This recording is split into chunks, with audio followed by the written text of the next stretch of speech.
Norman calls himself a witch and has a special interest in herbs. He lives near Oxford. I was close to my father, and I found that after talking to him about here and hereafter, that he was a good Christian, not like me, and of course he said, well, nobody's ever come back to tell us. And I said, well, that's a pretty poor business. Would you try and come back? I mean, you're bound sure to die before me. And he said, yes, well, I don't see why not. So once you could get his word on a thing, I knew he would do his damnedest to do so. But still, that didn't help me any, because when he died, I missed him awfully. And after he'd been dead about 3 or 4 weeks, I still missed him. And I remember going to bed one night, and in the middle of the night, I woke up with a start and sat up, bolt upright, and there he was by the side of the bed. And I looked at him like that, and I said, goodness me, I thought you were dead, Governor. And he laughed, and he said, I think we know now, don't we? We know now, don't we? And his laugh, as his laugh disappeared into the distance, and the sound went with it, and that was that. And I never missed him ever anymore after that. The real old Cornish people, like my grandmother, the Berries, were a very old Cornish family, and of course they had never really, I don't think, until they came down these parts, of being very far away from the old Celtic beliefs, which were very, very strong. It just comes out. Perception, clairvoyance, clairaudence, all those kind of things. You read about them when you're quite young. I started to read when I was about 8, you see, and I you realise somehow or another that you're apart, a man apart. From time to time, young people interested in witchcraft and the occult approach Norman and ask him for advice and training. If they come to me, nowadays I always inquire their circumstances, whether they're married, single, or so on and so forth. Nowadays I like to get a glance at their palm and read that pretty thoroughly first. Make sure then that there's no snags nor trip-ups, because you want somebody that is pretty level-minded, level-headed. There are slight dangers to training, like everything else, and anybody that is of an excitable nature, it just might not be suitable for.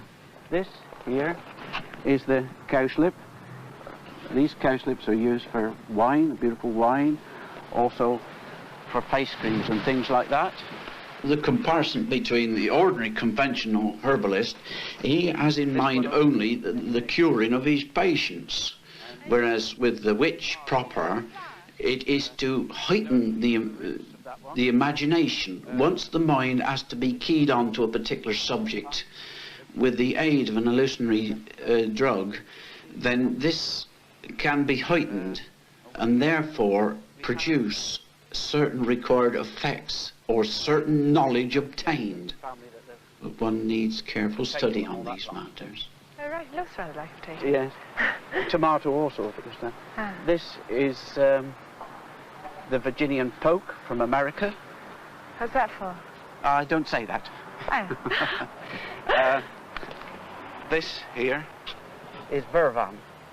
It's one of the best nerve tonics I know of. Of course, it's a little bit gone over now. Just there, we have the deadly nightshade, which is used for... It has blackberries, doesn't it? Yes, it has a large cherry, black cherry on it there, and it's used for opening the pupil. It's used in eye operations and things like that. It's very, very poisonous, best left alone. Walter Avon's here. This is sometimes used in smoking mixtures. Gives it body, I think. And this is eau de cologne, right? It's lovely. It's more in tune with things that the ladies require. Lovely. I find then, next to that, you give them 6 or 7 things to do to see whether you can make them into a fully fledged student, probably of use to yourself and of use to the community as a whole. You're interested in it? Can you give the colours? Well, it was sort of green around the outside, and then red sort of in a sort of ring. Yes. And then the light in the middle, but then it sort of goes into a sort of blue blob. Yeah. And sort of navy blue, sort of flash. Now can you concentrate a little harder? If I concentrate really hard, it's sort of, oh dear, now I've lost it. Try harder concentration this time.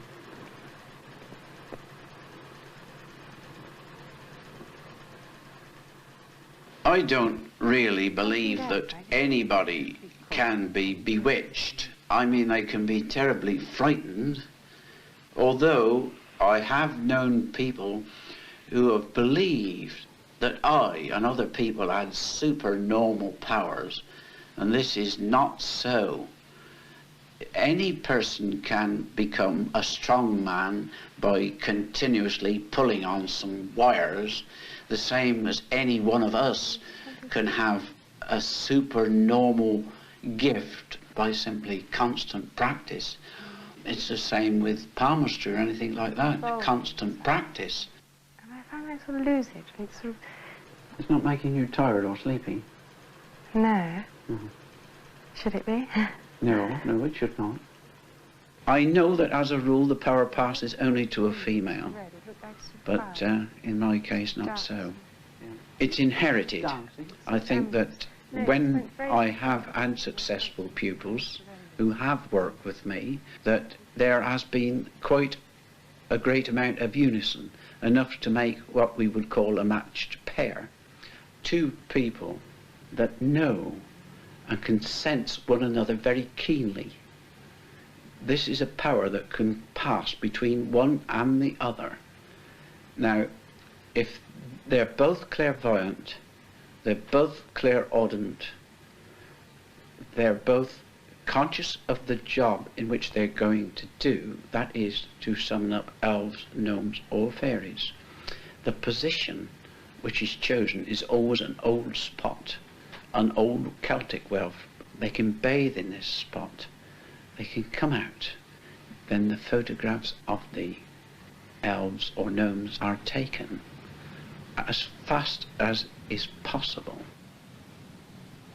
The female generally stands in, but a distance has to be worked of something like 30 feet, which means that the blow-ups are a little indistinct at times.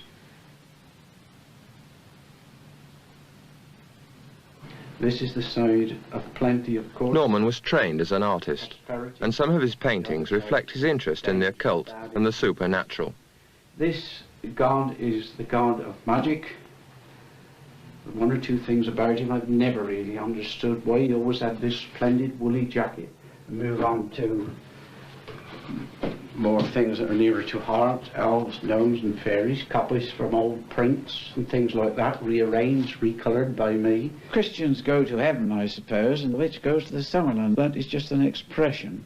But the Summerland is a place where pain and suffering disappear, where one lives a happy, contented life, where one is free to join one's ancestors. We believe a lot in joining our ancestors, you know. I suppose there's something Chinese in me. I always look at it as a joke, you know. I always think that what was good enough for my ancestors is good enough for me.